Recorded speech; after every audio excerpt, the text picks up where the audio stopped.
guys, welcome to today's video.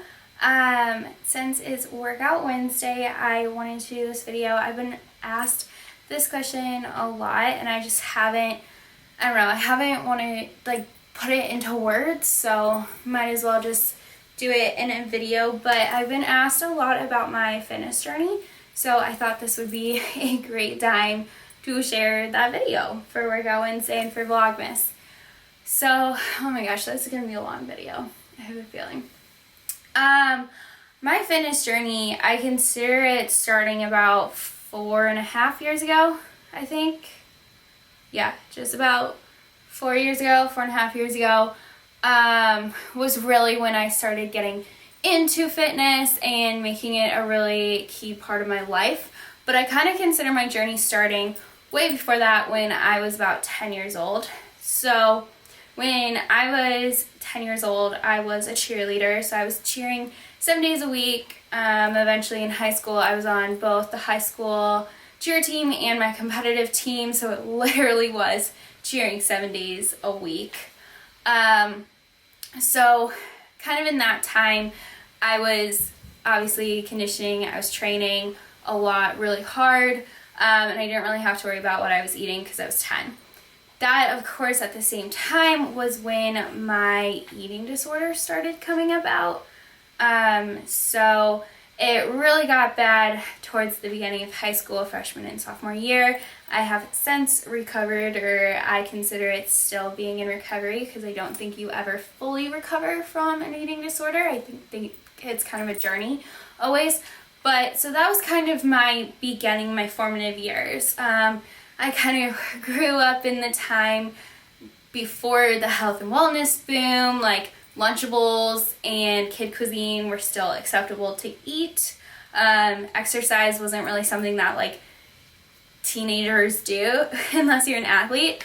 So it was kind of a weird mix of like having an eating disorder because of obviously all these other reasons, but also not really learning healthy habits. So after I kind of recovered from my eating disorder towards the end of high school and beginning of college, I just wasn't into health and fitness. Like, I started eating whatever I wanted. I didn't really work out because it was still really triggering for me to work out. And food, I decided, well, if I'm not going to control it, might as well just not care. So it was just kind of like polar opposites. And so I definitely wasn't looking and feeling my best, is I guess how I will put it, towards the end of high school and beginning of college. So my sophomore year, the second semester, I took a class called Foodie Cultures, and I thought it would be so much fun. I thought we'd be learning about like pasta in Italy and crepes in France and all the like world food. That wasn't what that class was.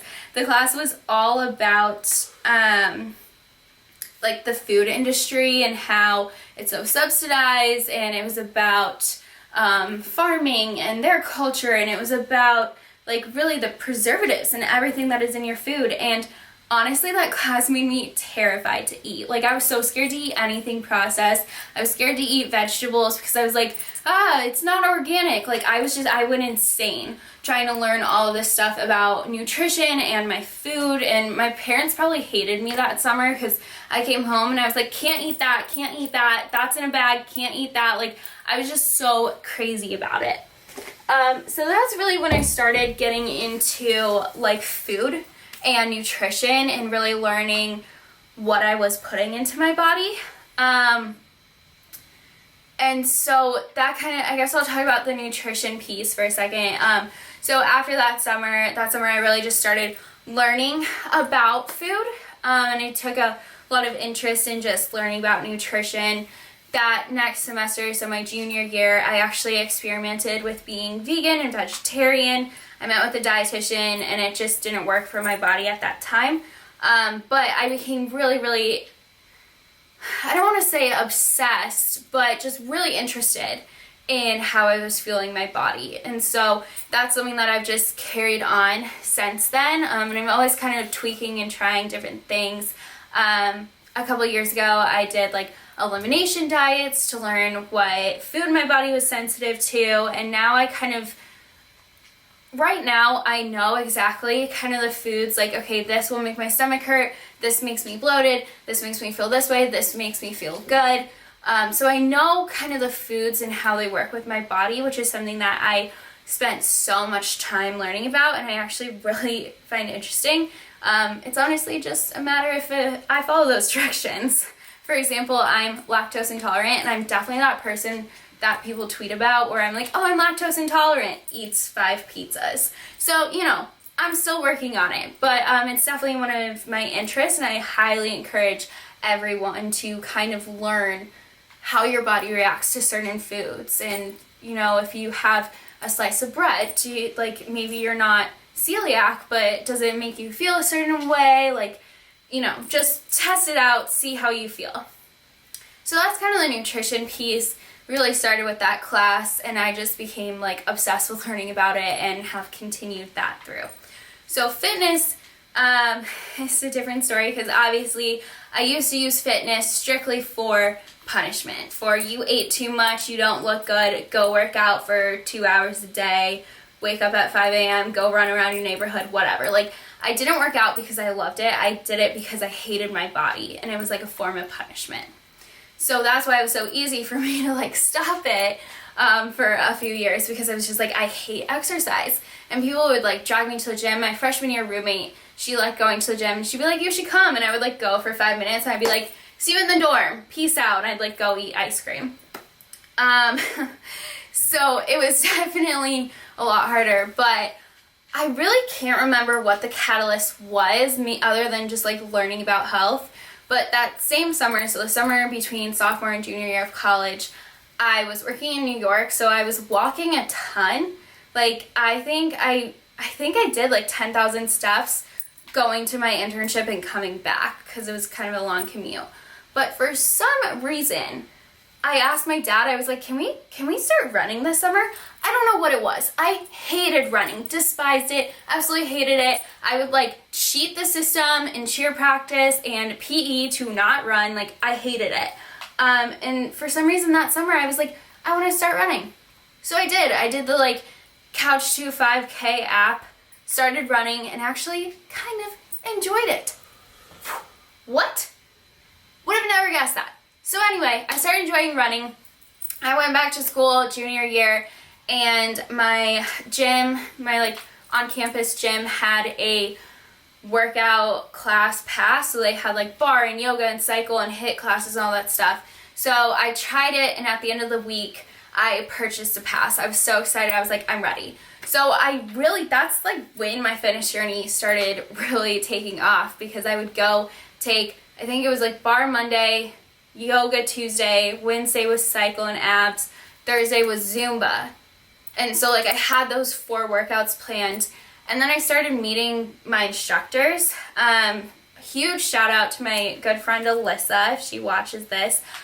She was my cycle instructor, and one day after class we were just talking, and I told her kind of a little bit about my fitness journey, and she like really took me under her wing for the next 2 years. We would work out all the time together. She was almost like a personal trainer that I didn't pay. I probably should have paid her, but she just like loved working out, and I admired that. Like, someone who genuinely loved working out, who it wasn't a chore for them, it wasn't a task, it was like, of course I'll work out with you. Like, I love working out. Like, I can't wait to show you how to weight train and how to do HIIT.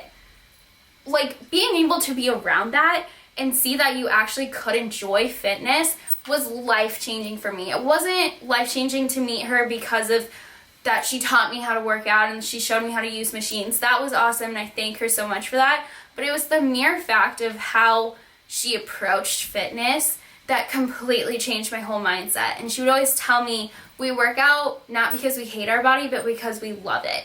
And that completely went against every single thing I taught myself about fitness growing up. And so that's when I really started embracing fitness, and I loved the challenge of fitness. Like, we started doing stadium stairs, which I was deadly terrified of freaking running up stairs. And our stadium at TCU was like pretty steep, but I came to love that. It was 90 degrees, and I was running up these things, like asking her to work out at 8 a.m. on a Saturday. Like, we loved it.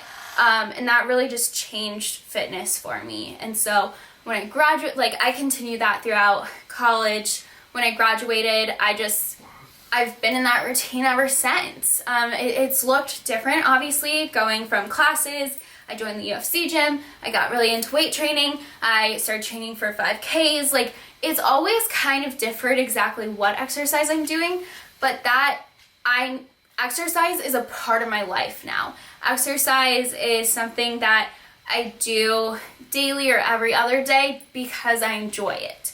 It is something that is just a part of my life because I want it to be. I do it because of stress relief. I do it to stay healthy, but also to stay a freaking calm mind. And it's something that I do because I love it and it makes me feel good. It makes me feel strong and confident, and it doesn't make me feel like crap like it used to when I was younger. So that's really my fitness journey. It's changed. Again, it's gone through so many different phases, especially since graduating college. I did BBG, and if you read my blog, that actually really did impact my journey with fitness for a little bit because it was so numbers based, and I got into fitness because I just focused on the feeling good.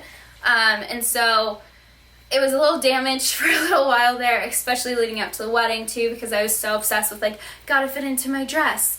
But since then I've really tried to come back to just exercise because you want to. So throughout the end of the year, I'm not really focused on a fitness goal per se. I'm just giving myself 4 to 5 days to work out or train, and it can be whatever I want. If I want to walk one day, if I want to dance, if I want to go weightlift, I want to do arms, I want to do legs, I want to do abs, I just want to do full body, I just want to do random exercises and put them all together.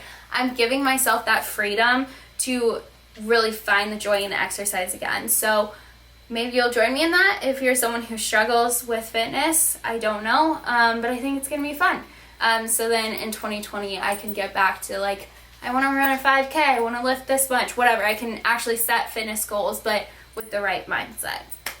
I know this was probably all over the place, but I really wanted to share it because, I mean, the journey has been really hard at some times. I mean, obviously I had an eating disorder, and then I was so different from who I was now.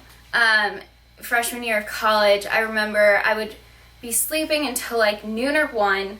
I would eat like 2 pints of ice cream a day. Like, how the heck I did that? Like, I can't even eat like an ice cream cone anymore. It's crazy to me. Yeah, I like really want to eat healthy. I never went to the gym and worked out. Like, I just am such a different person than I was. And I'm not saying that to be happy you have to be healthy, but actually that is what I'm saying. I truly believe that health is happiness and happiness is health. I think they really correlate just because of my journey. Because when I wasn't healthy, when I was eating 2 pints of ice cream and not working out, I was so upset with my life. I was upset with who I was. I didn't feel confident. I didn't feel pretty, anything. Didn't feel smart. I didn't believe in myself. I hated who I was. And I was so dying to change. And now that I've gotten healthy and taught myself healthy habits, I love myself. I don't want to change. I'm so happy with myself. I'm exactly who I wanted to be and who I changed to become in a good way. And so for me, I've really seen that the more that I am healthy in my own terms, I believe that health can be defined differently by every person. So when I'm healthy by my terms, which is eating good, nutritious foods that I know my body reacts well to, it is exercising for the joy of it, but also having a really good sweat session, it's meditating, it's yoga, it's having healthy, deep conversations and relationships and connecting with people. All of that goes into my health. When I feel healthy, that's when I feel happy. Like, to me, health and happiness go together. And I know that's just my own opinion, but I really encourage everyone. Kind of my whole purpose in this whole blog is to show you that you can define health for yourself. It doesn't have to be keto, it doesn't have to be vegan, it doesn't have to be CrossFit, it doesn't have to be anything. Whatever health is to you, if you are doing that, I believe you're going to be happy. I believe that when you find your own version of health, when you actually act upon that and you are healthy, that is when you will just naturally find happiness and when you'll be confident with yourself. So that's really why I shared my fitness journey for you. It's just it's just to encourage you. Like, if you're looking to change, you can do it. You can change. You can make yourself healthy. You can define healthy on your own terms. For some of my friends, that's being straight vegan. For me, it's having some vegan meals, but also having protein and just having a healthy balance like that. So for some people, it's CrossFit. For some people, it's running. For me, it's just joy in exercise, whatever that may look like on a different day. So health is so different for every person, but I really, really believe that it is the key to happiness. So I know I'm saying the same thing over and over again, but so if you made it this far, kudos to you, honestly. So yeah, that is my fitness journey. I hope you enjoyed this video again. Please like and subscribe if you want to catch any more. And of course, if you have any more questions on my fitness journey, please let me know. I'm pretty open about it because I know that I'm not alone, and I know that connecting with people and talking about it is what really helped in my journey. So that is why I'm so open to sharing it with you. I think that's really all I have. I think I said the like and subscribe thing. So thanks so much again for watching. I really, really appreciate it. This is a video I've been meaning to do for a while and just have been kind of nervous and hesitant and wasn't exactly sure what I wanted to say, but it kind of flowed today. So I hope you enjoy it. Bye!